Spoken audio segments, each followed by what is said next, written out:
काय कधी कधी मुलांनी काहीतरी मागितलं खाण्यासाठी किंवा कोणी अचानक पाहुणे आले, तुम्हाला सुद्धा प्रश्न पडतो की काय करायचं नाश्त्यासाठी.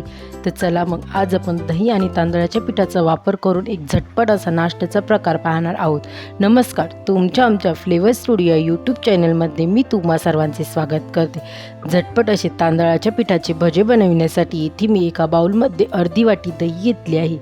आता आपण इथे अर्धी वाटी दहीसाठी समप्रमाणात अर्धी वाटी तांदळाचे पीठ घेणार आहोत. दही आणि तांदळाचे पीठ टाकून झाल्यानंतर आता आपण हाताच्या मदतीने हे सर्व पीठ चांगल्या प्रकारे फेटून घेऊ. सर्वप्रथम फेटताना आपल्याला हे पीठ थोडेसे घट्ट वाटेल, पण जसे जसे आपण हे पीठ फेटू तसे तसे त्या पिठाला थोडेसे पाणी सुटेल व ते पीठ चांगल्या प्रकारे भिजले जाईल. याआधीसुद्धा मी तांदळाच्या पिठाच्या वेगवेगळ्या प्रकारच्या रेसिपी तुमच्यासोबत शेअर केल्या आहेत. त्यांची लिंक मी डिस्क्रिप्शन बॉक्समध्ये दिली आहे, तुम्ही जाऊन चेक करू शकतात. तुम्ही पाहू शकता जसे जसे आपण पीठ फेटत आहोत तसे तसे आपले पीठ छान असे भिजले जात आहे. आता अशाच प्रकारे आपण 1 मिनिट हे पीठ भिजवून घेणार आहोत.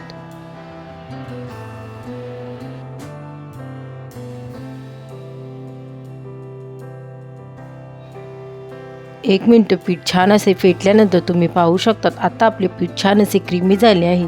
आता आपण या पिठामध्ये 3 ते 4 बारीक ठेचून घेतलेल्या मिऱ्या, 2 बारीक चिरून घेतलेल्या हिरव्या मिरच्या, जर तुम्ही लहान मुलांसाठी करत असाल तर मिरच्यांचा वापर नाही केला तरी चालेल, चवीपुरते मीठ व 1 चिमूटभर खाण्याचा सोडा टाकून घेऊ.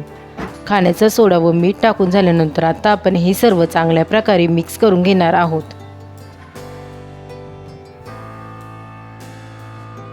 हे सर्व चांगल्या प्रकारे मिक्स करून झाल्यानंतर आता आपले तांदळाच्या भज्यांसाठी लागणारे पीठ बनवून तयार आहे.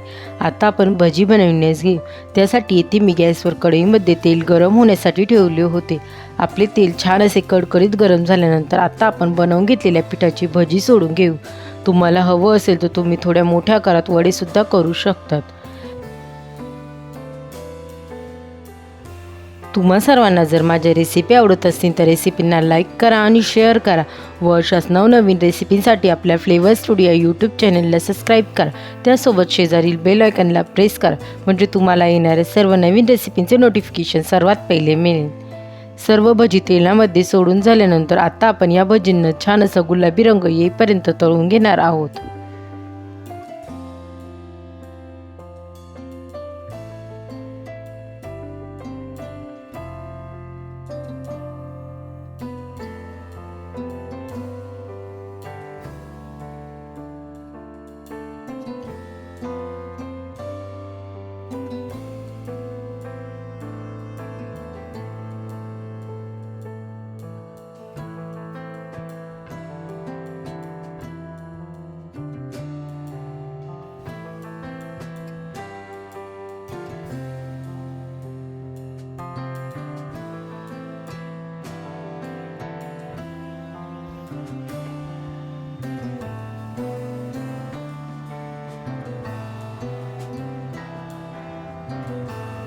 तुम्ही पाहू शकता आता आपल्या भजींना हलका असा गुलाबी रंग आला आहे.